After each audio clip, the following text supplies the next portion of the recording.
Welcome to the Plant Trainers Podcast, where we're helping people improve their quality of life through nutrition and fitness. And now, your hosts, nutrition and wellness coaches, international speakers, Adam and Shoshana Chaim. Hey, I'm Adam Chaim. And I'm Shoshana Chaim, and we are Propelled by Plants. Today we bring to you episode 455, Luxury Ethical Fashion with Dominique Side. In this episode of the Plant Trainers Podcast, we talk with Dominique Side all about high-quality vegan fashion. There's not many exclusive high-quality brands out there, and some of them are vegetarian and not really good quality or style. So for those of you who may not have a Louis Vuitton or a Prada on your mind or never did, I'm sure that you know someone who is really into Channell or Gucci or all those other things. And if you have a listen and share it with them, they might have a better understanding of how they can choose some more ethical, high quality fashion products. Dominique Side is a sustainability expert and leading authority in luxury ethical living. As the co-founder of the seven-figure entrepreneurial multiplex VgnBae Studios and serial entrepreneur, her mission is to inspire and support other change makers and influencers to transition to a compassionate-based vegan lifestyle without compromising on their luxury quality of life. Dominique is starting Nikki Green, a luxury vegan women's ready-to-wear collection. This is the first ever Black women-owned vegan fashion brand that combines compassionate living with high fashion. Enjoy the show. Hey everyone, now it's more important than ever to stay close and connected to us as we're going to be making some changes here at Plant Trainers. So please head over to planttrainers.com and get our plant-based comfort foods recipe book for free. That's a $14.99 value just by signing up for our newsletter so that you can know what changes are, because we want to make sure that we stay in touch. And now for a moment of gratitude. I'm grateful for daughters. They are unique, they are special, they have a way to drive you crazy, but I am definitely grateful for my daughter. Grateful for the opportunity to get outside to do some mountain biking on the trails and some trail running in this awesome fall weather with all the leaves changing colors. It's a beautiful thing. Dominique Side, thank you so much for joining us on the Plant Trainers Podcast today. Hi, thank you so much for having me. It's really a pleasure. It's a pleasure. And for anybody watching on YouTube, I love the yellow that you're wearing today. It's very sunshine and very nice for this fall day. Thank you so much. Yeah, I'm actually in Paris right now. Oh, and yeah, so it's very chic. Yes, exactly. So besides being in Paris, or maybe that is your moment of gratitude, what do you have to share with us and the listeners for a moment of gratitude today? My moment of gratitude would be that I have an amazing team of people that are my support system in my village that help me to be able to do the things that I am so passionate about doing. Beautiful. Awesome. You know, they say it takes a village to raise a kid, but we have so many babies these days, so many passions, and you can't raise a dog alone. You can't raise a business alone. You need people by your side, good people. Exactly. I wouldn't be able to do anything without my team and my family. So I really appreciate them every day for making it possible for me to live out my dreams. Beautiful. I hope everybody takes a little breath and they could be grateful for their family and friends that they have as well. So why don't you tell us a little bit about how you found the plant-based / vegan lifestyle and what it did for you? Sure. So I originally was not intending to go vegan. That wasn't my goal. I found myself in a space where I was working out and trying to prioritize my health, and someone approached me about a plant-based shake, protein shake for like post-workout. And I was like, okay, yeah, sure. Better for my digestive system. Why not?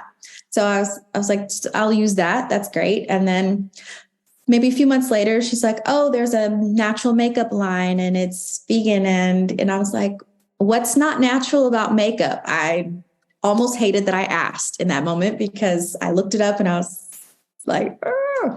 So that was my first introduction to things not being cruelty-free, and also the ingredients that companies may use to, make you beautiful. And then I changed my cleaning products in my home because I figured less chemicals, that's great for my kids, right? But I still had no intention of changing my food, because steak was my favorite food, and give up eggs. Why? But I watched a documentary, What the Health, and immediately, like that, as soon as it was over, I said, well, I guess I'm done. And I tried to go out and have dinner and eat something, specifically buffalo fried shrimp. And I was like, I'm going to enjoy this one last time. And I couldn't finish it. And then the next day I was like, seafood can't be that bad. And I tried to do the same thing again and eat some other shrimp dish. And I ate 2 pieces and I was like, never mind. I guess I'm really doing this.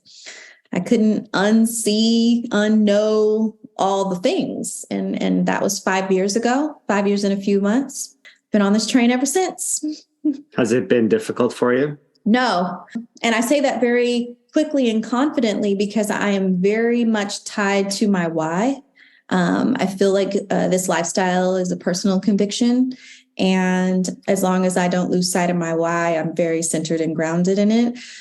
Challenging sometimes, yes, because of the lack of convenience that it presents, because it is my entire lifestyle. So not just my food, but clothes, furniture, activities, all the things. So it really was a lifestyle change. And even just 5.5 years ago, things weren't available that are available now. So I, even in the last 2 years, there's so much new innovation, which is amazing, and more awareness that I'm really grateful for. Yeah, challenging, not difficult. I never wavered. Yeah, there's a lot more options these days than there definitely was 5 years ago, even more than there was 12 years ago when we started. Yeah, like it's unreal though. And it's not just in the food, it's in the clothes, it's in the products, it's everywhere now. So it does make things a little bit easier for a lot of people if they have their why to fall back on, which is super important. A lot of people have seen What the Health, or they have seen Cowspiracy, or they've seen Forks Over Knives. So I think although you will get a lot of pushback still from particular people, the acceptance of it is so much easier now too, which makes you going through your daily life that much easier as well. Did anything change for you on like a health point of view or anything like that when you changed, or did it kind of just stay status quo? I wasn't really in tune with what my health was on paper prior to becoming vegan. So I didn't have a point of reference to go back to outside of how I felt, like physically. And so I noticed, that I lost weight, and some of that I attributed to not really knowing what to eat at first. But once I established, I was more knowledgeable and knew where the newer things were and knew what to cook and how to make it, enjoyable for me, I realized that I leveled off at a space that was probably 15 pounds less than what my baseline was previously. And I attribute that mostly to dairy, like just, the inflammation and the mucus and all those things that are in your system that, go away once you eliminate that from your diet. Outside of that, I told my doctor, and 2 of my 4 kids are vegan as well. And she said, she's a holistic practitioner, and she was like, okay, that's wonderful. Let's do some blood work once you've been doing this for 6 months and see where you're at and if you need any supplements or anything like that. I was like, cool. And she told me which ones were common amongst people who become vegan. And I read all the things and I heard all the things. And the funny thing to me was when I got my blood work back, the only deficiency I had was vitamin K, which means I wasn't eating leafy greens enough. Yeah. You don't just eat lettuce. That's not all you eat. Right. She was like, you're vegan, but you're not eating enough leafy greens. And I was like, I'm eating a lot of French fries.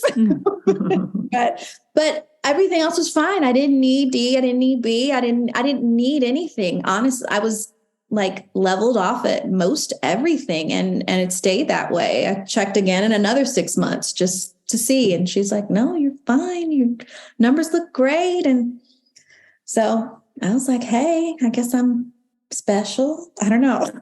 I'm special and I just need to eat a few more greens. just a few more greens, so throw in a salad every now and then, I'm good. You mentioned that 2 of your 4 kids are vegan, and we have a lot of families that listen and go through the whole process of, should I be raising vegan kids? Is that a problem? Like, when do they are old enough to make their own decisions? How did you deal with all those kind of questions? So my kids at the time the youngest was 11 or about to turn 11.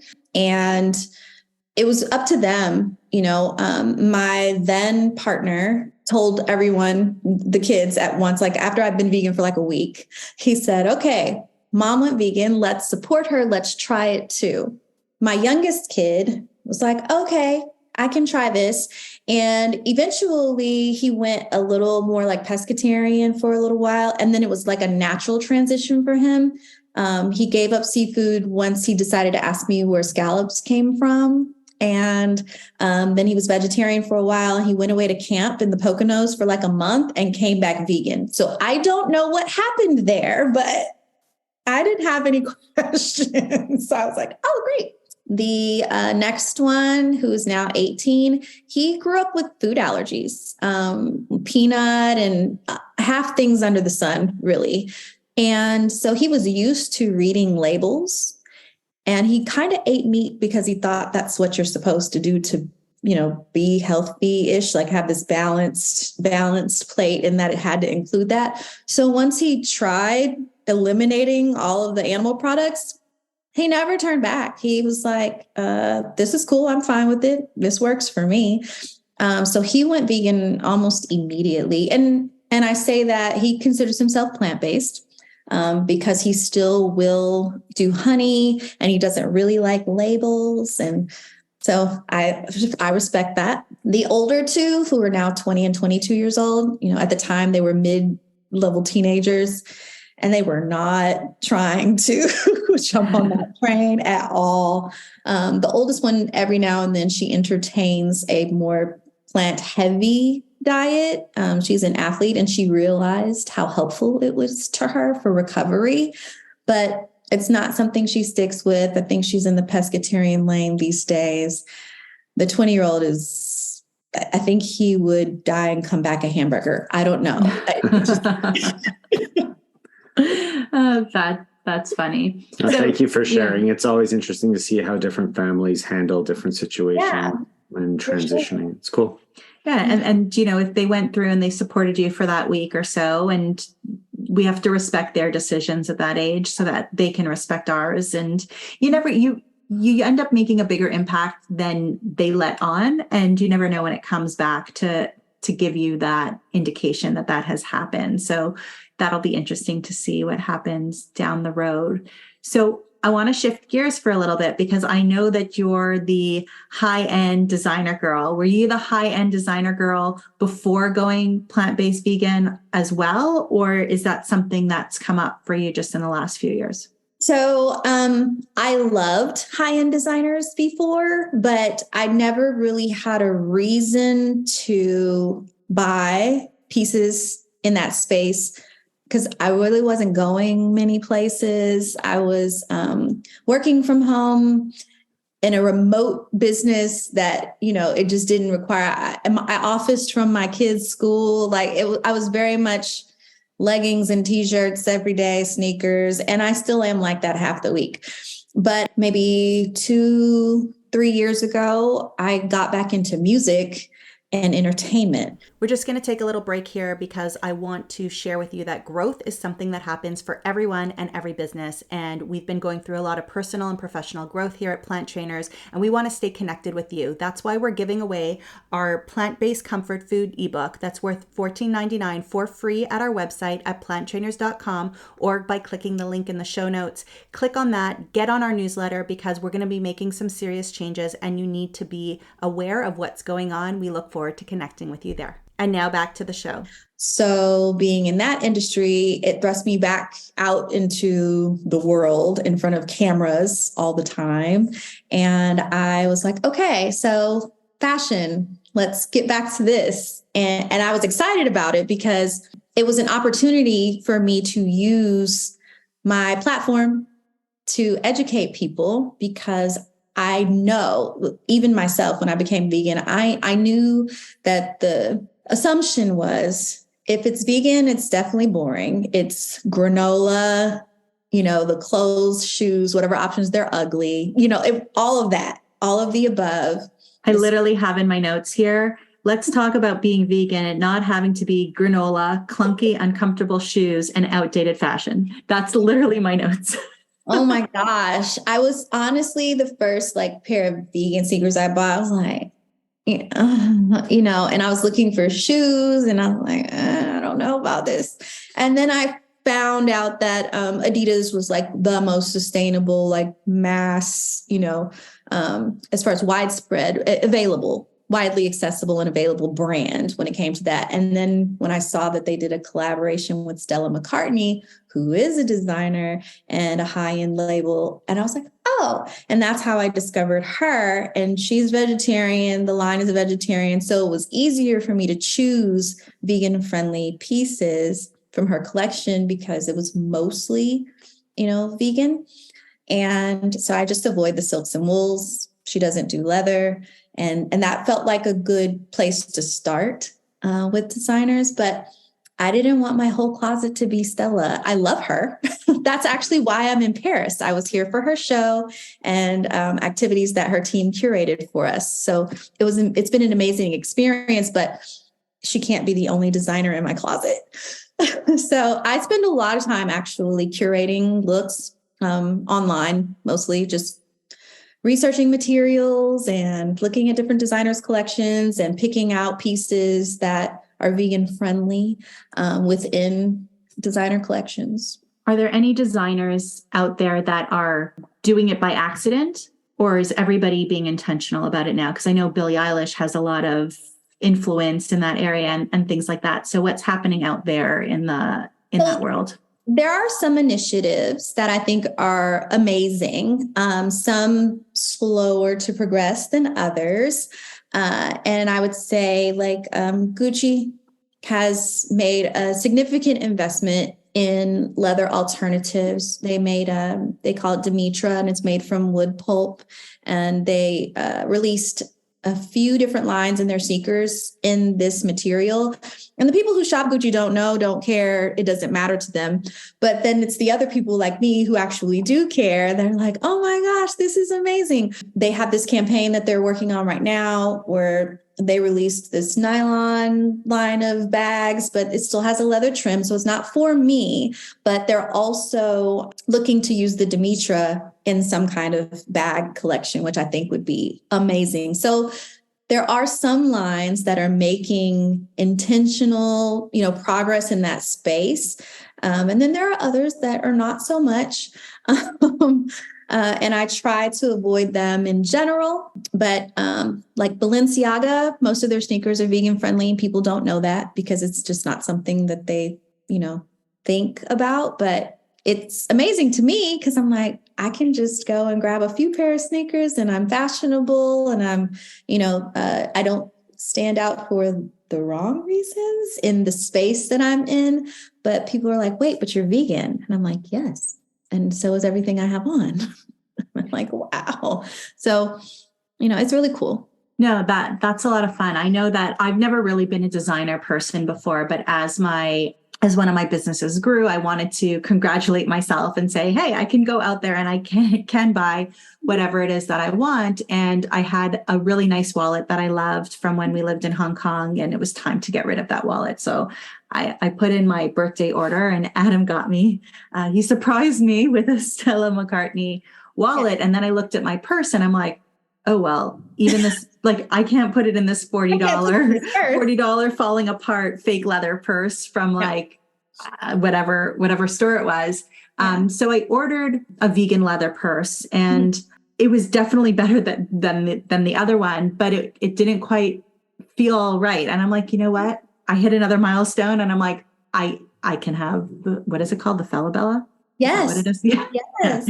And I got that one too. And it's not something that I try to do very often, but sometimes you just need a piece to be an adult or, to feel good, even if you're getting it on Poshmark, right? Like you just need Yes. to feel, which I even feel better about. That's where the purse came from. But, but it, No, I love I'm that. validating that I didn't spend the $1,500. Yes, but no, completely. it's totally valid because one of the things that I teach people when they're in this space, if they're wanting to still have things that are leather because they don't necessarily mind wearing the leather, they just don't want to create new demand. Right. Mm-hmm. Then I tell them go to the resale sites because there are wonderful like new items that are there. Then they can have the same designer bags and all of these things. They're just not creating new demand. Right. And everything about secondhand is more sustainable. So if you don't mind, shop luxury, on ThredUp or whatever, Poshmark, all those places, like do it there because you're helping to extend the life of these pieces that you may not have otherwise, invested in, and they're investments, so those are lifelong purchases. They better be. They're definitely lifelong purchases. But even if you are going new, to have those opportunities now, to not have to have, just this ugly purse that you bought only because it was fake leather kind of thing. So it's really, really nice to have those options and to be able to support stores, whether they are high end or mid end or what have you, that are putting in that effort to have those options for people so that we can still be stylish. And if we want to look tree hugging one day, we could look tree hugging one day. But if we want to look posh, chic, we can definitely look chic as well. Yeah. I think my first bag purchase was mid-range, so Angela Roy, and very popular in the vegan space and makes amazing bags that hold up really, really well. It honestly, I got this deep wine colored bag and wallet, and I still use the card holder as just a single piece by itself. Like I just walk around with the card holder because it zips and so it's secure. But it reminded me of my first adult handbag purchase that was a Coach set when I got my first corporate job. And, and I was like, I can afford this investment. It was like a new leaf, okay, so now I'm in this space and I need to make, this investment. And it felt really rewarding. So a lot of our listeners might not be in that space of buying these high-end kind of products. But I think what's really important for people to take away, if it's not for them, or even if it is how many people do you know who are? And how can we influence them to, hey, why don't you try one of these pieces instead? Or why don't you try to support one of these companies instead? And it's not only necessarily what we're buying and spending our money on, but what we can help our friends and family make purchases that are at their level and their style that are supporting it, because we need to really vote with our dollars for it to still be around. Absolutely. Yes. And that's huge for me. I mean, it's sort of like my mission as far as, I think everybody who feels very strongly about veganism or plant-based lifestyle and the benefits across the board, whether it be your health or the planet or animals, because I speak about it from a compassion mindset.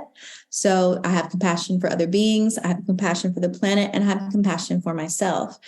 But there are different people at different levels. And when we were in the pandemic, I saw that there were vegans making, courses and doing these things at a budget level, like, oh, you can be vegan on a budget, and here's how you do that. And there were plenty of people in that space. And then there was the mid-range space. And I thought about it and I'm like, well, what about the people with resources? I feel like I'm relatable because I'm in the entertainment space and I'm wearing this fashion and I'm doing these things. What about them? Do they know that they can be vegan and still live this luxury lifestyle, that they can still travel and, do activities that feel familiar to them, maintain their lifestyle?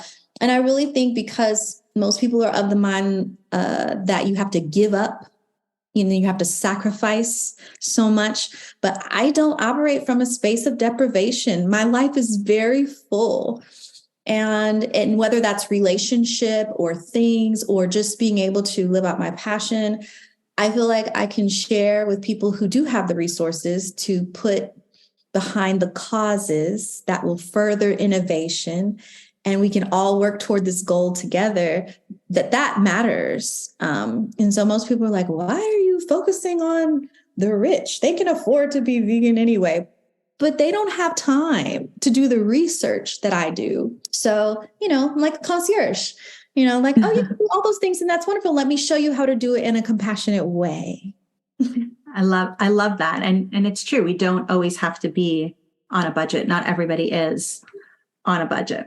And so are you coming out with your own line, or what's the plan? Yes. So I have a few things going on. That was one of them, though. I decided that I would develop my own luxury vegan clothing line because really Stella is the only option, and that's vegetarian. And while, she is amazingly caring when it comes to supply chain and the sheep that are used for the wool and all of those things, it's still not in complete alignment with me and my values. So I'm like, okay, I want something that I don't have to question. I can just walk in, or I can just look at a collection and say, I can have any piece I want, so I can just pick what I like and not worry about reading the label or wondering where something came from, and so that's why I decided to go ahead and design my own luxury vegan line. So it's called, do you want to tell us what it's called? It's called Nikki Green, and we are actually launching on Monday, October 10th. So nice. I know that's like coming up soon, and I'm super excited. This is when we'll be previewing for wholesale buyers and different press and, editors and things like that. So we can bring it to the masses. That's amazing. So we're recording October 4th for a November 1st release date. So that means that people can get out there and start to take a look at what's really happening. It'll be available. Yeah. They could check out the link in our show notes. Where would you like people to go if they want to remember where to go? So shopnickygreen.com. That would be the website. And so by the time, this goes live, they'll be able to see all the looks from the first collection. So our big things for me, which may seem small to other people who aren't vegan, is belts and scarves. So, finding a beautiful scarf that's not silk, finding a really nice belt option that's not leather. Those are very difficult things, especially high end. So those are huge for me. And women's wear in general, obviously, we're going to launch with about 24 pieces. So it's not a huge collection, but I think there's something there for, I feel like, everyone. Well, we wish you tons and tons of success. People need to vote with their dollars for sure. And that's super exciting. And we want to thank you so much for your time today, for giving people ideas on, where they can go for more luxury brands, and also how to influence their friends and where to tell their friends to go. And just what, it's funny because when I was in the Stella store, I'd never been in a Stella store before, and I was in Vegas a couple of months ago. Yeah. She told me it was vegan, the girl that worked there. I didn't know that there was wool and things like that were used. So I think that's important for people to know, and the kinds of questions that we should ask when we are. And I really appreciate Stella because she's been on the forefront in this area for like 20 years, and she's always working on innovation.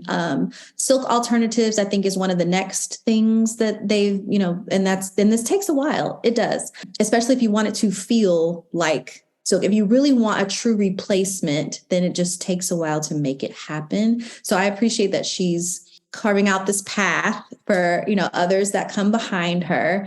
But yes, the brand is vegetarian. Well, I'm very excited to see what you come up with, and check out that launch October 10th. Yes. Dominique, thanks for being here on the Plant Trainers podcast. Wishing you the best of luck, and all those links will be in our show notes at planttrainers.com. Thank you so much for having me.